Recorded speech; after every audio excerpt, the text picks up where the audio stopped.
पहले से ही विभा को कपड़े धोने का बड़ा शौक था। कभी नल के नीचे तो कभी तालाब के पास। अरे मेरी नीली वाली लुंगी नहीं दिख रही है। विभा की अम्मा, कहाँ रखी है लुंगी? अरे वो तो विभा ने परसों ही धोकर रखी थी आपकी अलमारी में, देखो वहीं होगी। वो ना मैंने आज धो दी, मुझे लगा कि गंदी हो गई होगी।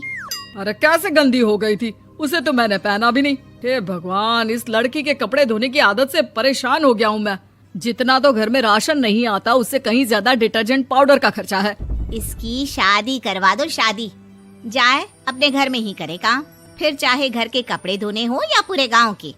हाँ ठीक बोल रही हो, देखता हूँ मैं कोई लड़का। वो दिन भी आ जाता है जब विभा को देखने लड़के वाले आ जाते हैं। लड़की मुझे अच्छी लगी।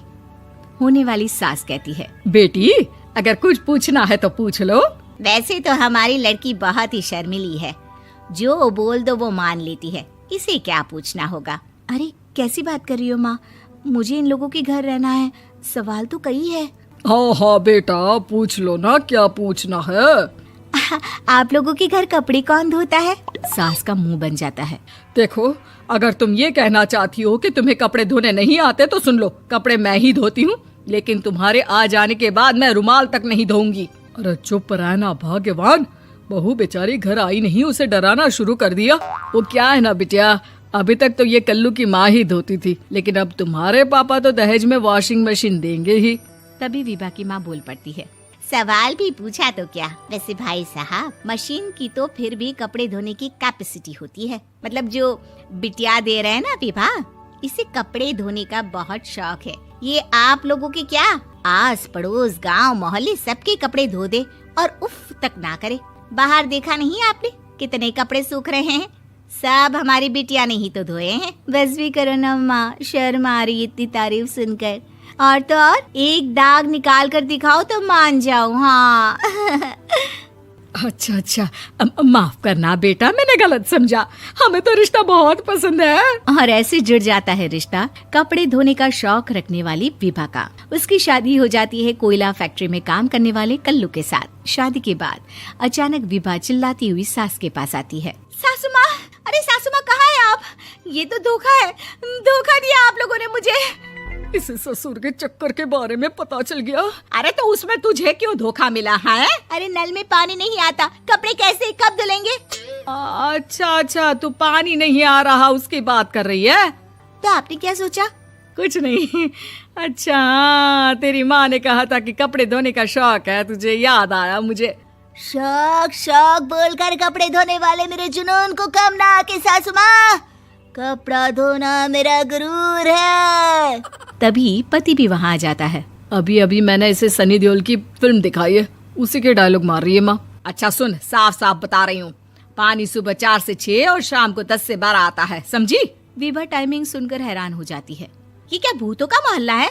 सुबह 4 बजे उठकर कौन कपड़े धोता है? 4 बजे टंकी में पानी जाता है, फिर सारा दिन धोना ना, किसने मना किया? अरे कैसी बात कर रही हैं? 200 लीटर की टंकी में कितने कपड़े धो लूंगी मैं? सुबह ही उठ जाऊंगी मैं। अब क्या था, विभा सुबह 4 से लेकर रात के 12 बजे तक कपड़े ही धोती रहती। एक रोज सास पड़ोस से निकलकर कहीं जा रही होती है कि साथ वाली कहती है, हाँ कल्लू की माँ, जरा ये बताओ कि 2 साड़ी है, 2 ब्लाउज और एक पेटीकोट और एक नाड़े वाला लंबा कच्छा। हाँ तो? अरे तो क्या, कितना लोगी धुलाई ये बताओ। धोबन दिख रहे हैं हम क्या? हमारे पति सरकारी नौकरी से अभी अभी रिटायर हुए हैं और बेटा सुपरवाइजर है कोयला फैक्ट्री में। धोबन समझ रखा है हमें।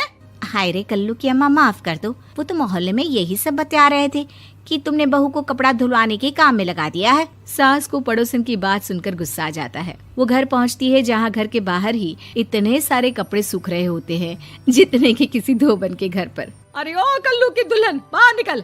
माँ जी यहीं आ जाओ, बाथरूम में चादर धो रहे हैं हम। अरे अभी हम धोते हैं, तुमको बाहर निकलो। ये आस पड़ोस वाले बोल रहे हैं कि हम बहू से कपड़े धुलवा धुलवा कर उसे कपड़ा धोने वाली बना दिए हैं। अरे छोड़ो ना माँ जी, किन लोगों की बातों में आती हो? आस पास के लोगों का तो काम ही होता है कि वो किसी तरह सास बहू को लड़ा दे। बहू सारे घर के कपड़े धोती है, ये क्या कम है? बोलिए। सास को भी लग जाता है कि वो बहू का ये सनकीपन नहीं छुड़वा सकती, इससे अच्छा है कि खुद ही चुप हो जाए। एक रोज सास और बहू मंदिर जाते हैं, जहाँ सास की साड़ी वहाँ खड़ी भीख मांगने वाली से मिलती है। माँ जी क्या बात है, आपकी साड़ी उस भिखारन से कितनी मिल रही है ना? हाँ हाँ देखो तो, दोनों की साड़ी मिल रही है। क्या बात है कल्लू की अम्मा, तुम खुद को तो अफसर की बीवी बताती हो और ऐसी सिंपल सी प्लेन साड़ी पहनकर घूमती हो। सिंपल और प्लेन नहीं है ये साड़ी। तो क्या सोने के धागे से फूल बने हैं? कुछ भी सासू माँ, कुछ भी। हाँ, बने थे इस साड़ी में सोने के धागे से फूल। मेरे पति लेकर आए थे मद्रास से स्पेशली मेरे लिए 10,000 की। ताहे भाई साहब इस भिखारन के लिए भी सेम टू सेम साड़ी लेकर आए होंगे 10,000 की। सास उस वक्त तो कुछ नहीं कहती, लेकिन बहू के साथ घर आती है और अलमारी से एल्बम निकाल कर लाती है। ये साड़ी देख रही है, ये वही साड़ी है जिसे मैंने अभी पहना था। इस साड़ी में ये जो चमकदार फूल दिख रहे हैं ना, ये सोने के धागों से काढ़े गए हैं। लेकिन तू लोकल वॉशिंग मशीन ब्रश से घिस घिस कर सारे फूलों